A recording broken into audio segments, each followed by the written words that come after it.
O expositor chega aqui, esquece tudo que ia falar, é uma confusão, viu? Os espíritos é que mandam na gente. Então, tenham aí um pouquinho de paciência, estamos agora nos interrogando depois de tanto tempo, né? Estivemos distantes uns dos outros, e, obviamente, a gente vai fazer aqui o possível para que a gente saia daqui com um conceito melhor do que o meu de justiça em casa, tá bom? Bom, nós estamos diante de 3 assuntos interessantes, porque normalmente a gente liga a televisão e vê lá um caso cabeludo, difícil, complicado, onde o criminoso, vamos falar as palavras certas, não é? Cometeu lá alguma coisa contra alguém, uma família, uma pessoa, e aí vem a reportagem perguntar para a vítima, os familiares da vítima, a vítima, as pessoas, e ele sempre pergunta assim, e agora, o que a senhora deseja? E aí o senhor deseja. Normalmente eles dizem assim, agora eu quero justiça. Não é isso que normalmente eles respondem? Só que tem um detalhe. Na maioria das vezes, a pessoa não está pensando em justiça, está pensando em vingança. Porque ela fica pensando assim, esse ladrão, esse criminoso devia ir para a cadeia, tomar banho gelado, choque elétrico, dormir no chão, passar frio e passar fome para ele ver o que é bom para a tosse quando a gente tem um problema aqui que ele causou, não é? Então, normalmente, a gente tem essa ideia de vingança. Mas hoje a gente vai entender que a vingança ela é um desforço, é um problema que nós criamos para nós. E que a melhor solução, obviamente, é nós buscarmos formas de superarmos a ofensa recebida. Porque é isso que nós estamos aprendendo há 2000 anos. Bom, a justiça todo mundo já ouviu falar, pelo menos alguns de nós já tivemos assim, envolvidos com ela, seja por qualquer questão, seja por questões contenciosas, não contenciosas, enfim. E nós temos aquela ideia de que tem lá um julgador, tem um acusador, muitas vezes, ou tem as duas partes, autor e réu, tem o acusador, tem o defensor, enfim. Nós temos ali um grupo de pessoas para buscar descobrir a verdade, colocar um equilíbrio nessa verdade. Porque a justiça, enfim, é aquele sistema que nós temos para que as pessoas busquem um equilíbrio, a equidade. Essa é a base da justiça. E muitas vezes isso significa que vai ter um condenado, ou um réu que vai perder a ação, que vai ter uma ação procedente ou improcedente, e vai ter um autor também que vai ter, mais ou menos nessas condições, uma ação procedente ou improcedente, para que, dessa forma, procure se equilibrar a justiça. Mas o conceito de justiça humana, especialmente brasileira, é um pouco distorcido disso, porque a nossa justiça veio lá do direito romano. E o direito romano, obviamente, veio desenvolvendo isso, desenvolvendo, e aqui, quando chegamos aqui com o nosso direito romano, nós vamos devagarzinho, distorcendo uma coisa ou outra. E hoje, o direito civil, por exemplo, ele não busca a verdade, ele busca a aparência da verdade. O que busca a verdade, na verdade, é a justiça criminal e, provavelmente, a justiça trabalhista. Só que o juiz já se contenta com a aparência da verdade, até porque nós não temos todos os elementos para sabermos se é verdade ou se não é verdade, porque muitas pessoas são preparadas por pessoas muito habilidosas para dizer ou deixar de dizer alguma coisa que possa ser interessante ou não interessante naquele momento. E aí nós temos a aplicação, na maioria das vezes, uma justiça um tanto quanto distorcida, e não raras vezes uma injustiça, porque a pessoa que tinha certeza de um fato, certeza de uma ocorrência, certeza de um prejuízo, ela muitas vezes não consegue provar, não consegue desvendar aquele mistério perante o terceiro, que é o juiz, e aí o juiz, ao invés de trazer o equilíbrio, acaba desequilibrando ainda mais a circunstância da situação. Hoje nós vivemos uma situação mais ou menos análoga no direito penal, porque a nossa distorção vai caminhando para um campo onde nós estamos tentando, de uma certa forma, excluir a figura da vítima e colocarmos a figura da vítima na figura do denunciado, do culpado, do criminoso. E aí fica o criminoso contra o Estado, porque basicamente é assim que funciona a justiça criminal. É o Estado contra o criminoso. Então o criminoso passa a ser a vítima, porque o Estado é maior, é onipresente, e ele então vai para cima da vítima e tornou o criminoso a vítima. Então a figura da vítima verdadeira, real, ela acaba ficando em terceiro plano, e é por essa razão e por muitas outras, e a gente não tem nada assim que possa nos ajudar a equilibrar a situação da vítima. Então hoje nós temos uma gama de direitos que dizem respeito ao criminoso e uma míngua de direitos que dizem respeito à vítima. Então, a nossa justiça criminal também se encontra num processo um tanto quanto distorcido, desequilibrado, que o futuro, obviamente, vai fazer com que a gente equilibre e coloque ela no seu devido lugar. Não é? Bom, mas isso que tem a ver com a doutrina espírita, pelo amor de Deus, não é? É porque tem um conceito de justiça que é interessante. Eu fiquei pensando sobre ele, depois lá no meu prédio, eu e meus filhos, de vez em quando a gente descumpre as ordens do condomínio, né? Faz algumas coisas lá que não está previsto lá na convenção coletiva, não está previsto lá no crescimento interno, não está previsto, e aí a gente comete uma infração contra o condomínio, por assim dizer. E esse conceito me deixou incomodado, porque a justiça é própria daquelas pessoas que buscam, além do equilíbrio, a ética, a moral. São pessoas com moral elevada. E isso me deixou incomodado, porque em determinadas circunstâncias, muitas vezes a gente acaba passando de alguns limites. Isso não é incomum, especialmente para quem mora lá no meu bairro.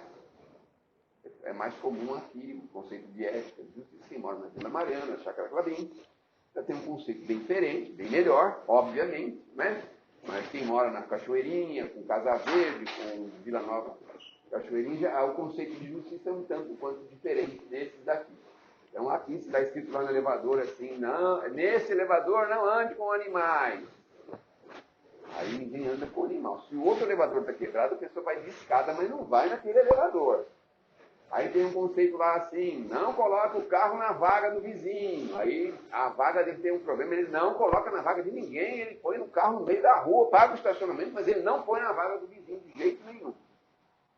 E essas coisas. Após as 22 horas, não pode tocar guitarra, bateria, e não pode fazer nada.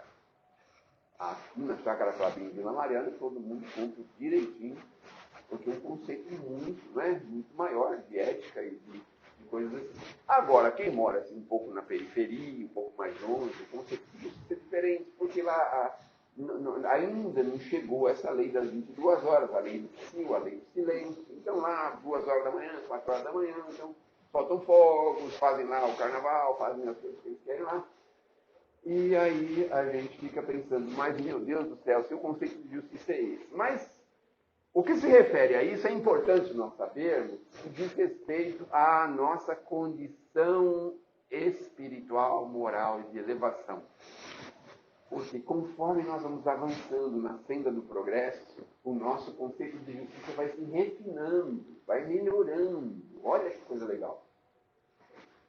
Então, não dá para a gente exigir um conceito refinado e elevado de justiça para uma pessoa que tem um padrão de evolução ainda sofrível. É muito complicado, porque ele não consegue entender. Ele não consegue colocar na cabeça dele que ele tem que agir daquela forma. Eu não sei se vocês... Desculpa, vou refazer a minha frase. Muitos de vocês aqui, por exemplo, já foram para a Alemanha, para a Suécia, para a Suíça, não é? Muitos de vocês aqui já foram, mas não é o caso lá do bairro de que os outros moram lá, certo? Mas aí vocês vão lá, e aí, por exemplo, vocês veem lá as pistas de automóvel, as ruas da Alemanha, por exemplo, assim, irrepressíveis. Não tem um buraquinho de pedrinha, não tem nada. Aí você vai lá, vai andar numa autobahn, por exemplo. Eu estou falando isso porque já me falaram, porque eu nunca fui lá. Aí você vai andar na autobahn, por exemplo. Qual que é o limite de velocidade da autobahn? Aqui não tem limite, não. Pode andar quanto quiser aqui na autobahn. 200 por hora, 300 por hora, 500 por hora, quando você quiser.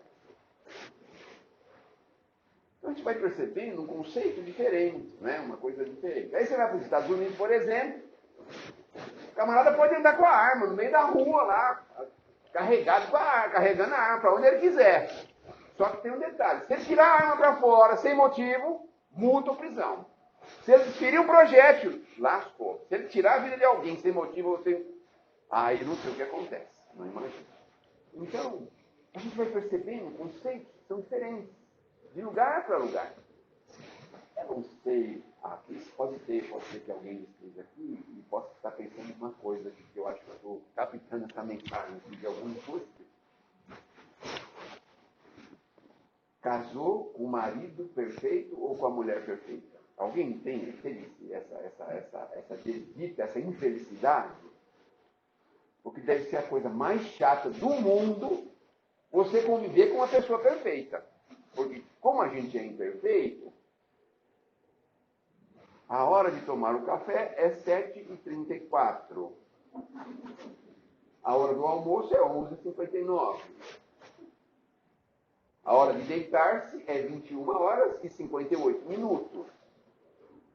Aí você vai falar alguma coisa com ele, e aí ele vai falar para você assim, não, mas isso está errado. Não é assim que se comporta. Aí você pensa assim, meu Deus do céu. Ninguém falou se está casado com alguém perfeito. Acho que nenhum de vocês estão casados com ninguém. Nenhuma pessoa perfeita. Graças a Deus, né? Graças a Deus.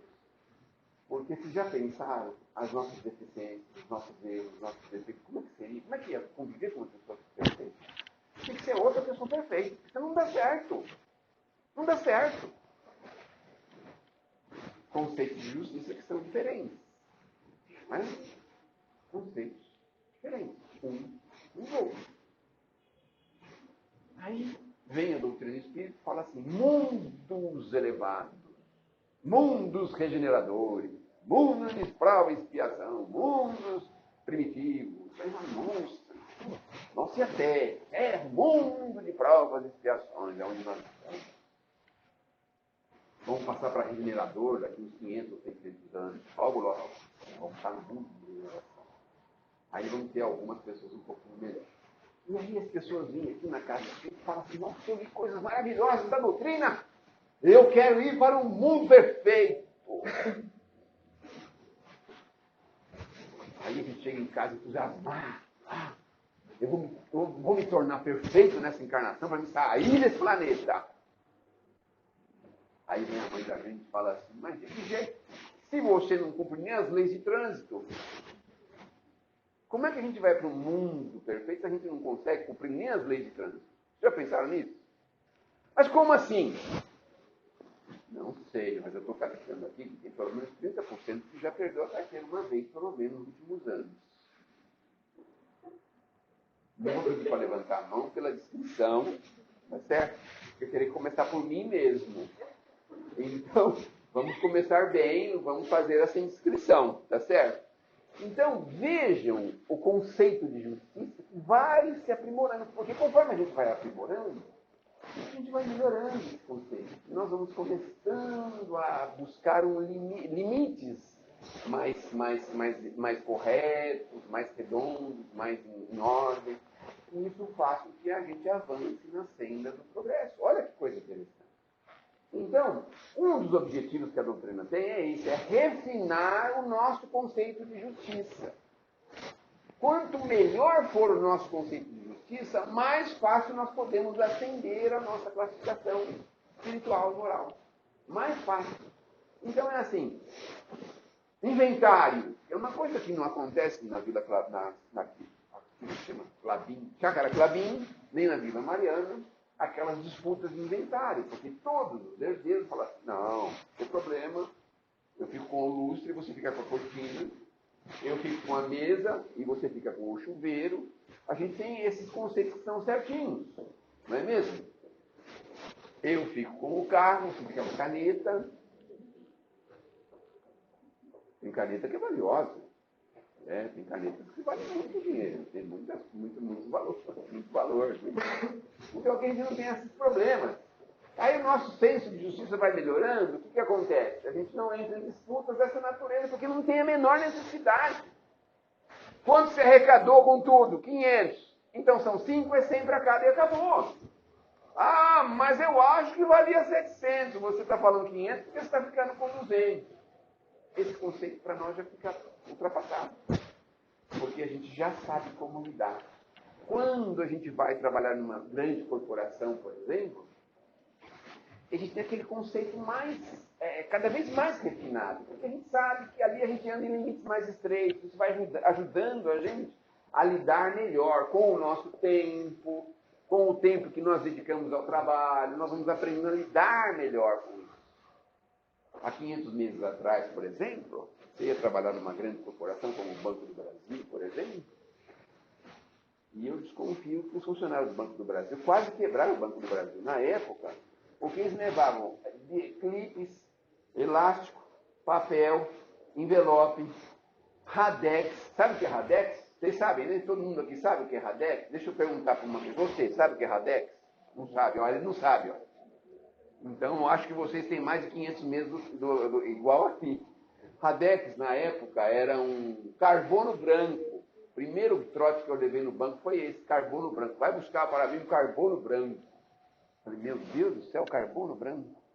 A sorte que eu perguntei para uma pessoa que tem um senso de justiça mais aprimorado, e ela falou assim, seu bobo, carbono branco não existe, mas existe isso aqui, Radex. Leva lá para ele, para você pegar ele direitinho. Aí eu levei o Radex lá, que era um carboninho branco, para corrigir na máquina de escrever, porque a gente escrevia errado.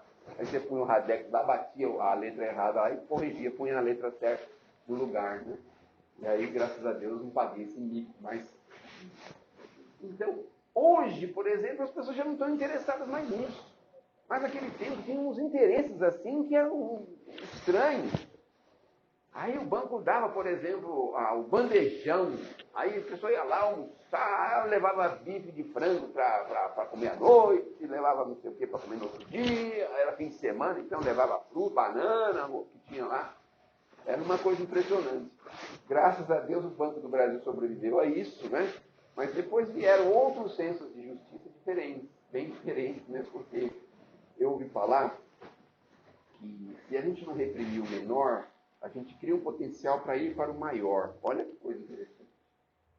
Então, hoje, na nossa justiça, por exemplo, aqui no nosso Brasil, a gente não reprime crimes de baixa monta.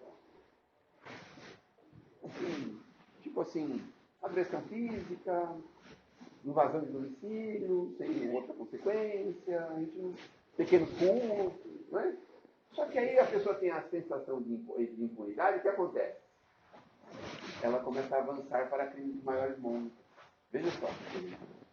Mas eu fui salvo, porque fui trabalhar com um senhor que veio de outro planeta e me ajudou a entender como se deve trabalhar no mundo de regeneração. Aí você levava uma notinha, ele pegava a notinha na sua frente e punha no espelho. Quem sabe dessa técnica? Alguém sabe, não? Era para ver se a notinha tinha sido adulterada. Olha só, tinha a notinha uma do lado da outra, assim ele via se tinha sinais de adulteração. Aí você ia fazer um serviço na rua, ele ia atrás de você para ver se você ia mesmo fazer um serviço onde você tinha que ir. Aí ele dava um dinheiro para você almoçar, por exemplo, estava na rua, aí de repente ele ia atrás de você para ver se você ia no bar ou se ia no fliperama. Quem sabe o que é fliperama? Então ele acabou ajudando a gente a criar um novo conceito de justiça, por assim dizer. Essa é a ideia, mas aí nós vamos aprimorando. É isso que nós estamos fazendo aqui, aprimorando. Então, quando a gente estiver diante de uma situação que nos deixa em dúvida, Jesus nos pede para que a gente se coloque na situação do outro e veja o que nós acharíamos se estivéssemos na condição do outro. Que é aquele nível de entendimento que diz assim para a gente. Fazer ao outro o que gostaria que ele fosse feito. É? Mais ou menos assim. Então, um conceito que veio lá de Sócrates, veio lá de trás, mas enfim. Porque, na verdade, nós precisamos evitar o desforço da vingança. Todo mundo já sabe que a vingança é uma coisa terrível. Ela só atrapalha, só cria problema. E algumas pessoas ainda vivem nesse clima de vingança, nesse clima. E isso demonstra um atraso espiritual. Porque nós estamos hoje, 2000 anos depois, precisando construir a ideia do perdão. Eu fiquei abismado de saber que quem perdoa melhora o sistema imunológico. Eu não sabia disso. E, meu Deus do céu, podia no governo saber disso, falar assim, gente, nós estamos com esse problema mundial aí. Vamos procurar perdoar uns aos outros, porque aí a gente está livre desse problema, porque a gente fortalece o sistema imunológico, né? Mas será que a gente teria coragem de fazer isso com aquela ofensa tão grave que Deus deu, que a gente percebe? Será que a gente está disposto? Porque na maioria das vezes, a vingança provoca na gente condições físicas cada vez mais complicadas, mais difíceis. E isso significa o quê? Que a gente fica remoendo com aquilo, fica com aquilo para lá e para cá, e vem para cá e volta para lá, e você fica com aquilo pensando como é que você vai lidar com aquele problema. A gente fica num labirinto sem saída. E isso faz a gente atrasar a nossa vida, perder a saúde, criar problemas ao redor de nós, ficarmos aquela pessoa insuportável. Veja só. Porque a gente ainda não conseguiu pensar na ideia do perdão. Mas há 2000 anos atrás nos foi sugerido isso pelo próprio mestre. E olha, ainda hoje a gente já descobriu os benefícios do perdão. O que ele beneficia, gente? E só beneficia. Ah, mas aí eu vou ser tido como uma pessoa fraca, uma pessoa frágil, uma pessoa que perdoa, uma pessoa que releva, que deixa para lá, que segue em frente. Talvez a gente precisasse pensar que o exercício do perdão demonstra uma força, uma fortaleza espiritual muito maior do que a vingança, do que o sentimento de vingança. Porque devolver uma ofensa em igual ou maior nível, porque a vingança é isso, é devolver a ofensa numa condição maior ainda do que foi a ofensa, do que nós nos sentimos ofendidos. Moisés, lá atrás, já falava assim, olho por olho e dente por dente, quer dizer, não é olho pelo dente, pela boca, pelo nariz. Não. Se é olho, então é igual. Não é? Mas a vingança é a mais. É muito mais. Então vejam. Nós temos exemplos de perdão que são magníficos. Um deles está lá, acho que está na Gênesis, tem aquela história do José, que os irmãos queria dar cabo na vida dele, né? Queria matar ele, porque ele tinha uma coisa meio diferente, ele era uma pessoa meio diferente, e no fim, eles não conseguem isso, e José perdoa os irmãos, né? Porque depois ele está lá numa condição muito favorável, se eu não me engano, com os faraós, né? Do Egito, lá está lá numa condição muito favorável, e os irmãos, então, vão precisar dele, vão reconhecer o mal que fizeram para ele. Mas num ato, num gesto de extremo altruísmo, ele perdoa o irmão e diz que o irmão tinha esquecido aquela ofensa que ele tinha recebido. Mas esse não é o maior exemplo de perdão que nós conhecemos, porque o maior exemplo de perdão a gente vai ver 2000 anos atrás. Porque a gente vai lá, pega um benfeitor que só fez benefício para a humanidade, só ajudou, só trabalhou pelo mundo, só fez coisas boas, fica sério, comete diversas injustiças, né? Uma delas é aquela da gente ficar gritando o nome de Barrabás em vez de gritar Jesus. Mas ali vamos considerar o seguinte. Quando a gente estava gritando lá Barrabás, as pessoas estavam dando moeda para a gente gritar Barrabás. Olha como é que era a deturpação política já daquela época. Então eles davam moeda, você grita Barrabás, você grita Jesus. Aí eles começaram a gritar Barrabás. A maioria daquelas pessoas tinham sido beneficiadas por Jesus. Mas olha o que aconteceu. Por causa de algumas moedas, necessidade, pobreza, ignorância, um monte de outras coisas, fez com que nós escolhêssemos o Barrabás ao invés de Jesus. Mas Jesus estava pouco se importando com isso. Então isso é verdade. Nós estamos falando do melhor exemplo, um dos maiores exemplos de perdão que a gente conhece. Depois tem um terceiro, o de José foi o primeiro, Jesus é o segundo, depois tem um terceiro que é mais contemporâneo nosso. E aí, Jesus está lá carregando a cruz no Gólgota, de repente, cansado, exaurido, o soldado manda ele parar e pega uma pessoa do povo, tentando lembrar o nome do... Não, é outro. Pegou uma pessoa do povo para carregar a cruz de Jesus. Como é o nome dele? Meu Deus do céu! Me ajude! O Cirineu, ele veio da Cirineia, porque o nome dele era Simão. Mas eu não podia falar Simão aqui, porque senão as pessoas não iam identificar, né? Você viu a desculpa que a gente tem que dar, né? Mas enfim, ainda bem que eu sabia o nome dele.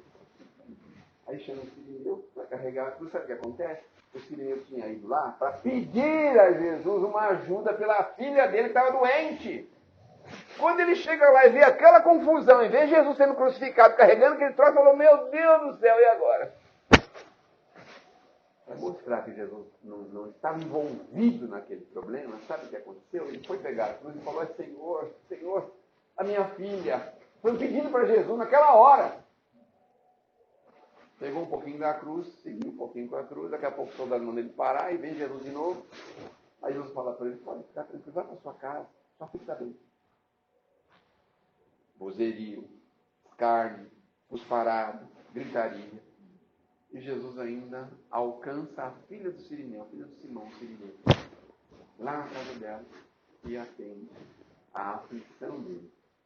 Então a gente vai percebendo que a gente quis provocar Jesus, mas a gente tão criança que achava que estava provocando ele, porque na vida dele, e ele estava preocupado com a vida, com a morte, que ele ia morrer de um jeito ou de outro jeito, ele estava preocupado com isso.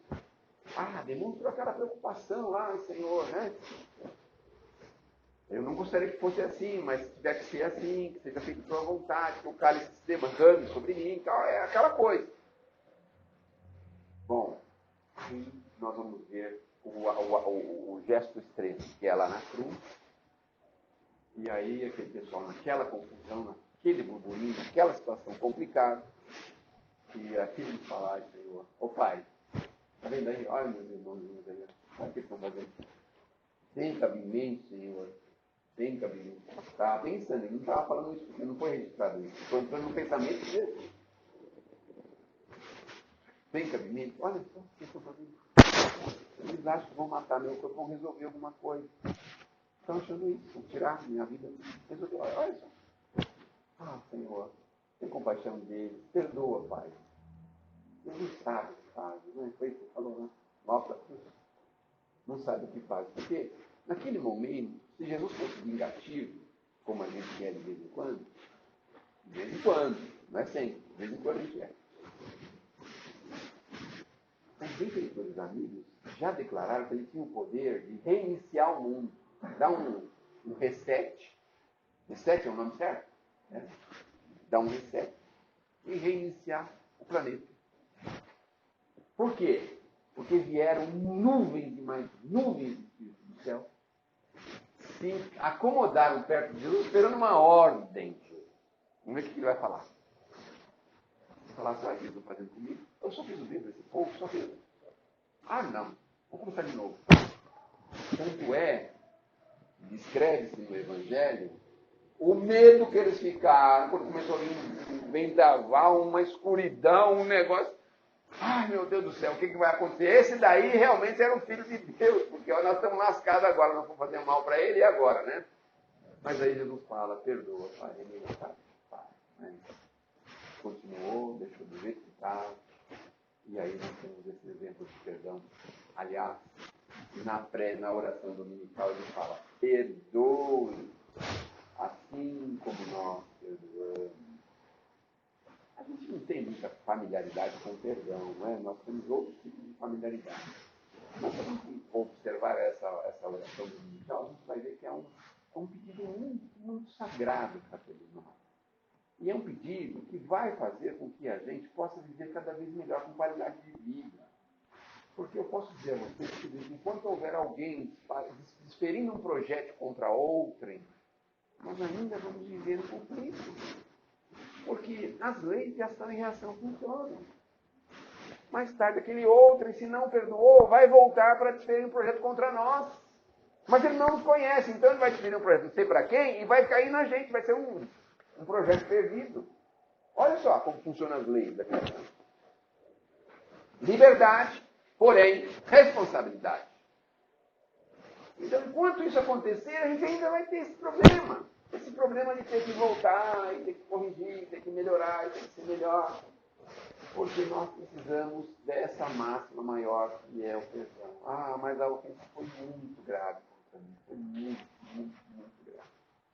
Aí nós podemos avançar num terreno semiárido. Nós não conhecemos toda a história. Nós conhecemos o que é visível para nós nesse momento. Mas a gente não pode conhecer o que aconteceu antes. Porque será que as leis da criação são injustas? Nosso Pai foi soberanamente bom e justo? Será que foi injusto? Então, obviamente, nós temos ligação com o mal que nos alcança no dia de hoje. Ligação com esse mal. Então nós vamos olhar para trás e dizer, mas a gente não conhece toda a história. Por isso que nós não podemos julgar.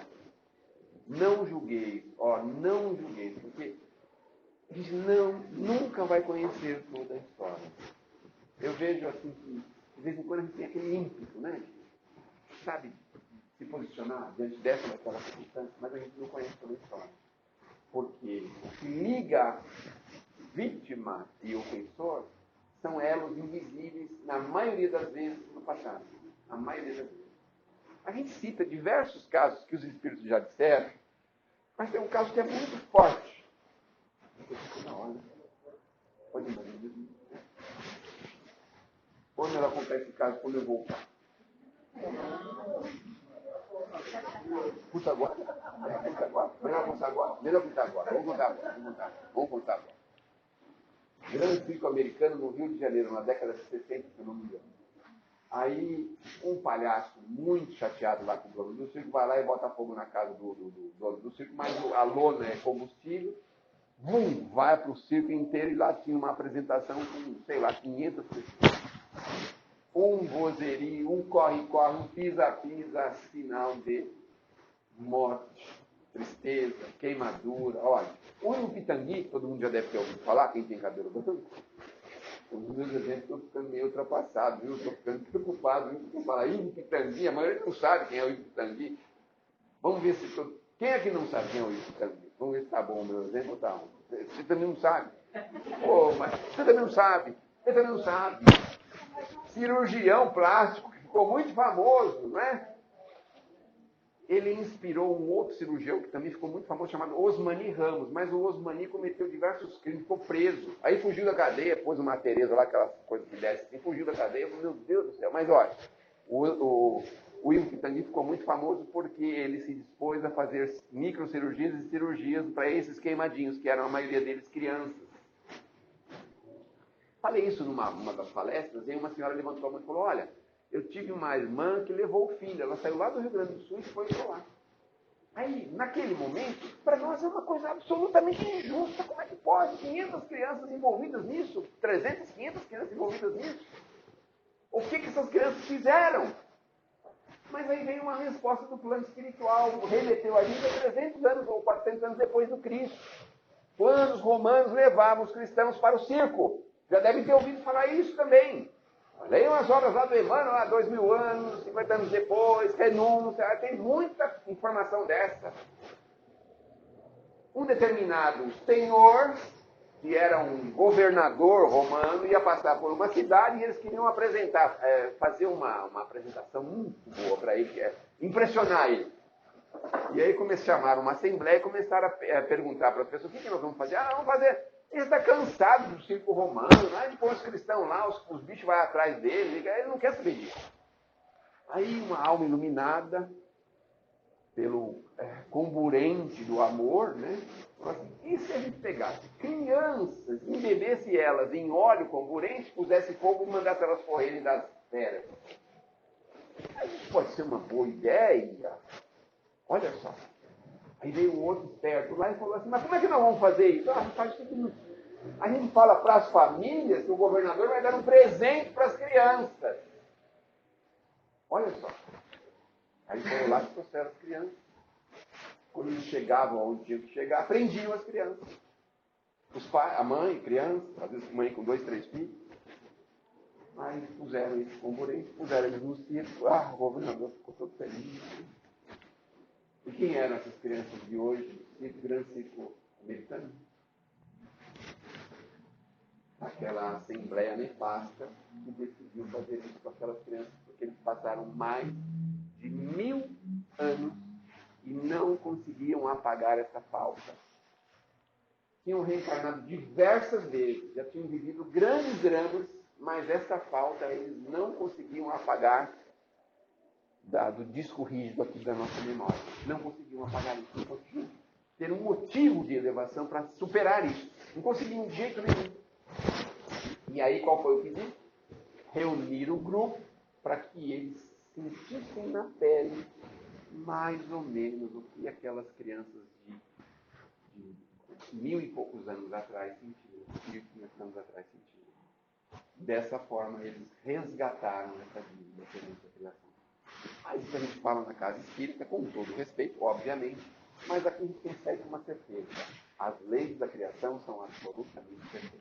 Por isso é que nós precisamos acertar o nosso senso de justiça, reduzir o nosso sentimento de vingança e melhorar cada vez mais o nosso processo de perdão. Porque o perdão não é um ato, é um processo. Vou dar um exemplo para vocês entenderem. Quando tem um processo na justiça, tem um monte de papel, que chama processo. Tem um monte de coisa lá, junto, aquele papelada lá. Aquilo é um processo. Mas aí vem o juiz e faz um ato, dá um despacho. Aquilo é um ato, mas não é o processo. O processo é aquela coleção de coisas. E o ato é aquele despacho ou alguma outra coisa que aconteceu no processo. São diversos atos. Então, o perdão exige um processo. E nós precisamos ser rápidos com ele para que a gente possa ter melhores qualidades de vida. Não só hoje, mas também no futuro. Senhor, protege os corações cansados que se vão sem conforto, sem guarida, no aguaceiro de lágrimas da vida, indiferentes ou desesperados. Sim, para os céus, todos os brados da alma humana toda dolorida, balsamido de amor, toda ferida, punge o coração dos degradados. Degradados na terra tenebrosa, terra de sombra estranha e dolorosa, recamada de prantos e espinhos. Ampara, meu Deus, que não vai chorando, entre dores e acúnios, soluçando na miséria. Só para aproveitar a palestra, porque eu dizer assim, você só fala bobagem, pelo menos uma poesia, né? Pelo menos, tá bom? Deus nos abençoe. Uma excelente semana e não perca as esperanças. Na semana que vem, pessoas muito capacitadas vão estar com vocês para ajudar. É porque hoje não acharam mais ninguém, então foi eu que